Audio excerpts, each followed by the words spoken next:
Alright guys, so the AT&T Quickfire, built by UT Starcom, is really aimed at the messaging crowd, those that text heavily, and those that occasionally use the web.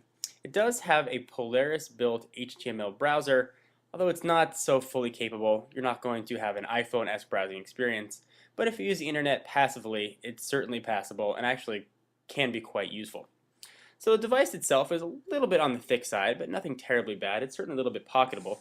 Let me give you guys a comparison here with a few devices you might be familiar with. So here's the Quickfire against the iPhone. You can see it's a little bit smaller, and it's substantially thicker. Here we've got the BlackBerry Storm. Turn this around here. Almost identical lengthwise, and just a hair thicker, but nothing too bad. So go ahead and move this back up. As I said in the hardware overview, the QWERTY keyboard, which is really the meat and potatoes of the device, is very easy to use and actually very finger friendly. I found myself adapting to the keyboard after just a few minutes, and I think that you will too. One thing to know about the device, AT&T is marketing this as a music-centric device, but they don't include any headphone adapters in the box, and there isn't a 3.5mm headphone port on this at all. So you have to go ahead and buy that extra, which is a little bit strange for a phone-centric device. However, what this device is going to be used for mostly is for messaging, and that's really where it excels. MMS, text messaging are a breeze. The IM client is a piece of cake to use. Even the built-in messaging and email application is nice and easy. And you can set up Yahoo Mail, Gmail very easily, and it uses the web browser to access it, and actually does a very admirable job. It is a full 3G phone, which is nice. You actually do get very quick speeds. And you also get simultaneous voice and data, which is quite handy. It's got a 1200 milliamp hour battery, and AT&T is estimating 3 hours of talk time or 288 hours of standby time. And actually the battery life seems like you might get that. I used it for a few days, and by the end of the day I still had over half the battery life, and that's with a full 3G network. So again, this is still a phone. It's got to make good phone calls. Actually, I have to say this makes the best phone calls out of any phone I've been testing recently.